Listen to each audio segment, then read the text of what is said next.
मैं भाव देख रहा था यार, इस राउंड में शेयरों ने बड़े नीचे के भाव लगाए हैं।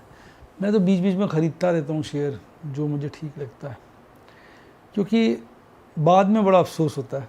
मुझे याद है 2020 के मौका छूट गया, तो बाद में एक ही गाना लब पे था, क्या, मंदी के सफ़र में निकल जाते हैं जो भाव, वो फिर नहीं आते, हाँ फिर नहीं आते।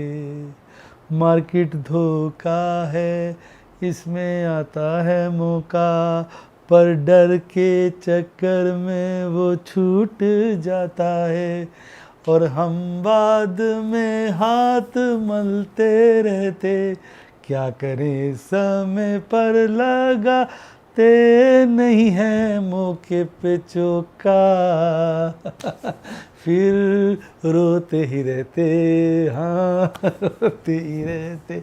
ये देखो, ये होता है, पर इसका मतलब ये नहीं है कि ये भाव मंदी का आ गया है। मैं जो सोचता हूँ, आज इसके बारे में चर्चा करेंगे भी शेयर बाजार में क्या स्ट्रेटेजी होनी चाहिए, एक टेक्निकल। आपका क्या विचार है, इस बारे में चर्चा करें, कमेंट में जरूर लिखिए।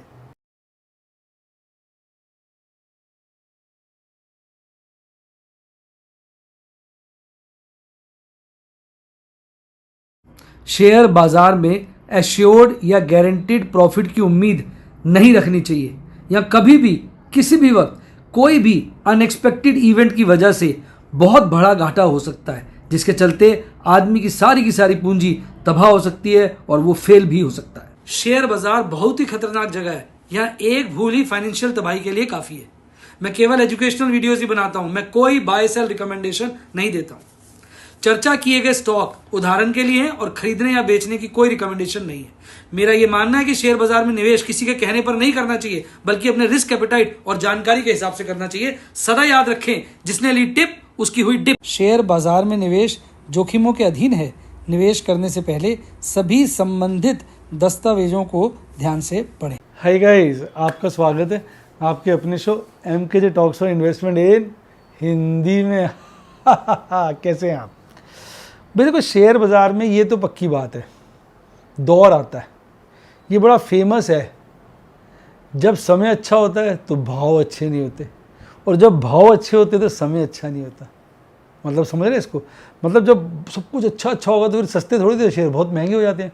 और जब सस्ते होते हैं शेयर, तब मन में ढेर वक्त जो अच्छा नहीं चल रहा होता, तो उसमें आदमी घबरा जाता है, उसको लगता है और गिरेगा। और देखो, बॉटम तो पकड़ नहीं पाया कोई, तो बॉटम सब भयो, बॉटम पकड़ा ना कोई, ऐसे करके बनाया हुआ लोगों ने। तो भैया, जब बॉटम आता है तो आदमी के हाथ शेयर नहीं आते, क्योंकि वो छूट जाते हैं डर के मारे।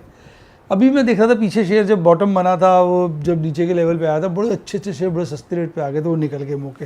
हालांकि मैं तो हर लेवल पे थोड़े खरीदता रहता हूँ, ऐड करता रहता हूँ, क्योंकि पता तो है नहीं। तो मेरा पर्सनली ये विचार है कि भाई, जब हमें लगे कि मार्केट काफ़ी नीचे के दायरे में आ गई, मैं अपने लिए स्ट्रैटेजी बता रहा हूँ, तो हमें थोड़े मात्रा में खरीदते रहना चाहिए,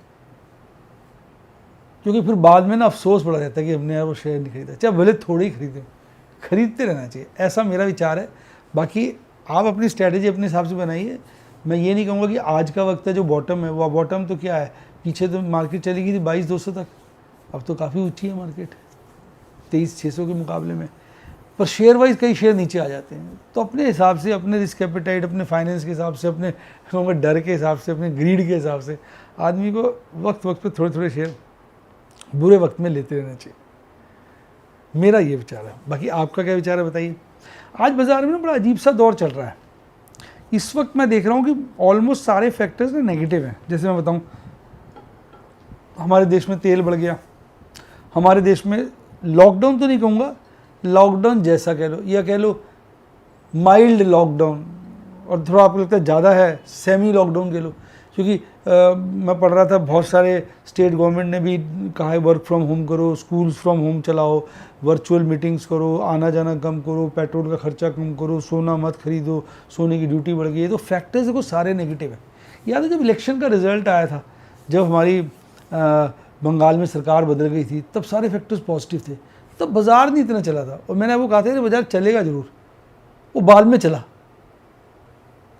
अब सारे फैक्टर्स नेगेटिव है तो बाजार गिर नहीं रहा है। मेरा विचार है बाजार गिरेगा जरूर यहाँ से। अब मेरा मैं take it with pinch of salt, क्योंकि मैं नॉस्टैल्जिक नहीं हूँ, गलत भी हो सकता हूँ। एक्चुअली टाइमिंग नहीं हो पाती बाजार की। आज सारे फैक्टर्स नेगेटिव हैं, तो हो सकता है कहते हैं पर्दे के पीछे क्या है, पर्दे के पीछे है सब, वहीं होता है सब कुछ, उल्लू बनाते सब रिटेल को वाली बात है। अब होता है कि पर्दे के पीछे हो सकता है एक भयंकर मंदी का प्रक्रिया चल रही हो, जिसके चलते अभी शेयर के भाव बढ़ाए जा रहे हैं, लोगों को लग रहा है यार लगता है मिस होगी अपॉर्चुनिटी, लोग शेयर खरीद रहे हैं, फिर अचानक गिरेगा। इसका हल्का सा टेस्ट कैसे मिलता है? आज अपना पोर्टफोलियो देखो, आप आज अपना पोर्टफोलियो देखो, गिरा हुआ है। निफ्टी 50 तो पॉजिटिव में बंद हुआ और काफ़ी तेज़ भी हो गया था। इंडिया विक्स बढ़ा हुआ है। देखो आप सारे नेगेटिव फैक्टर देखो, क्रूड महंगा है, ईरान यूएस की वॉर में कोई रिलेशन समझ में नहीं आ रहा क्या होगा, एनर्जी क्राइसिस का खतरा बना हुआ है, गोल्ड पे ड्यूटी बढ़ा दी गई है, अभी पेट्रोल जितना बढ़ाया उससे ज़्यादा बढ़ने की आशा है। तो पॉजिटिव क्या है? एक्सचेंज और डॉलर देखो यार, डॉलर 96 के पार हो गया। डॉलर तो मुझे लगता है 100 का ना हो जाए। कोई भी पॉजिटिव फैक्टर नहीं है, लेकिन बाजार रिएक्ट ही नहीं कर रहा उस हिसाब से। तो कहीं ना मुझे लगता है कि वो बाजार ना गिरने से पहले ऐसा माहौल सा बन जा रहा है, आदमी लगता है नहीं गिरेगा और वो अपनी पोजीशन प्लस कर लेता है, फिर गिर जाता है बाजार। ऐसा मेरा विचार है, मैं गलत भी हो सकता हूँ। तो इस वक्त सारे फैक्टर नेगेटिव, लेकिन अगर FIs की आप